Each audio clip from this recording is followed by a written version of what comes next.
పట్టభద్రుల ఎమ్మెల్సీకి నామినేషన్ వేయడం జరిగింది.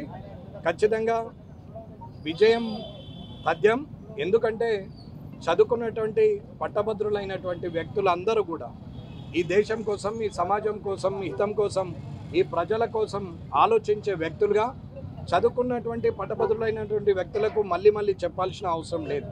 వారు ఆలోచిస్తారు ఈ దేశం, ఈ సమాజం కోసం ఎవరు పనిచేస్తున్నారు, ఏ పార్టీ పనిచేస్తున్నది, ఎవరికి ఓటేస్తే న్యాయం జరుగుతుంది అనేది ఒక ఆలోచన చేసేటువంటి పట్టభద్రులందరికీ నేను విజ్ఞప్తి చేస్తున్నాను.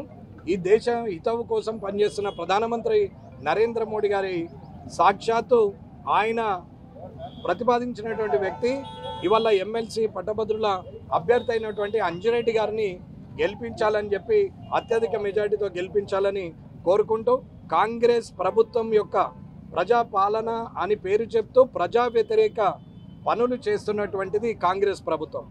ఇచ్చినటువంటి హామీలు, చేసినటువంటి పనులు 10 సంవత్సరాల తర్వాత తిరిగి ప్రభుత్వం ఏర్పాటు చేసిన మారని వారి గుణము, మంత్రుల యొక్క ఆలోచన విధానము, వారికి ఉన్నటువంటి అవగాహన లేమి, అలాగే ఒకసారి ఎంపీ గెలిచినా, 2 సార్లు ఎమ్మెల్యే గెలిచినాం, ఒకసారి ఎమ్మెల్సీకి పోటీ చేసినాం, నాకు అనుభవం ఉందని అనుకుంటున్నటువంటి అవగాహన లేని ఈ ముఖ్యమంత్రి గారు ఇన్మెచ్యూరిటీ ఆలోచన విధానంతో ఇవాళ ఎలాంటి పాలన చేస్తుండో అర్థమవుతుంది.